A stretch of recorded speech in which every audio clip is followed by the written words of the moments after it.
Tu t'es jamais demandé qu'est-ce qui différenciait Michael Jordan d'un joueur normal de basketball? Ou encore ce qui différenciait Ronaldo, Messi ou Neymar d'un seul joueur de City? Est-ce que c'est l'éthique de travail, la chance ou juste le talent pur? On va essayer d'analyser ça dans cette vidéo et je te donnerai les outils qu'il faut pour atteindre le niveau supérieur. Sans plus attendre, let's go! Le tout premier pilier qui te différenciera de la majorité des joueurs sont les habitudes. Une habitude est une action qu'on répète automatiquement, souvent sans s'en rendre compte. Comme par exemple se brosser les dents.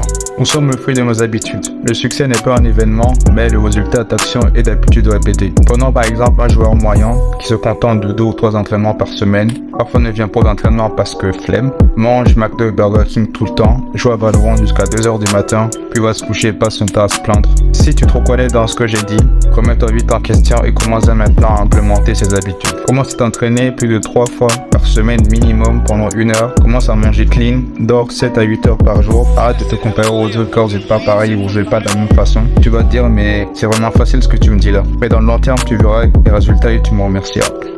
Le deuxième pilier qui te démarquera des autres sont tes compétences ou ce que j'appellerais tes qualités. Ici, je parle de ce que tu sais faire sur un terrain de basket. Est-ce que tu es plutôt un shooter, un dribbleur ou un défenseur? Tu dois comprendre que maîtriser une seule qualité peut te permettre d'atteindre le haut niveau. Regarde des joueurs comme Klay Thompson ou Patrick Beverley. Ils ont une seule compétence, mais ils excellent là-dedans. Je te conseillerais d'améliorer ton shoot car c'est vraiment important, surtout à l'ère d'aujourd'hui. Si tu sais shooter, tu auras toujours de la place dans une équipe. Surtout ne tombe pas dans l'erreur d'être un joueur unidimensionnel. Sois fort dans une qualité, mais développe-en d'autres en parallèle.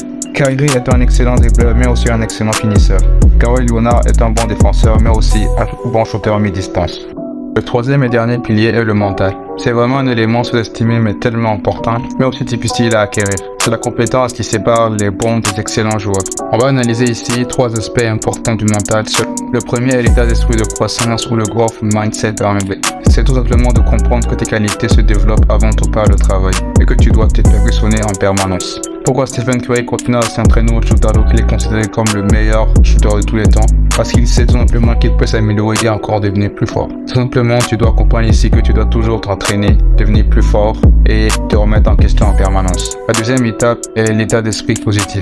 Tout simplement la capacité à gérer les émotions négatives et à relativiser. Si tu rates un des ups, dis-toi que c'est pas grave, que tu mettras le prochain. Si tu as perdu un match, essaie de savoir pourquoi tu as perdu ce match et reviens plus fort. Tu peux pas contrôler tes émotions, mais tu peux contrôler la manière dont tu les perçois.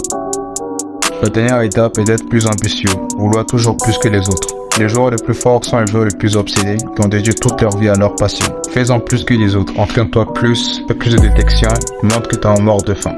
Cette vidéo touche à sa fin, j'espère que tu as aimé. Dis-moi en commentaire si tu te reconnais dans un de ces 3 piliers. Abonne-toi pour ne pas rater des vidéos comme ça. Abonne-toi à mes réseaux. À la prochaine. Ciao.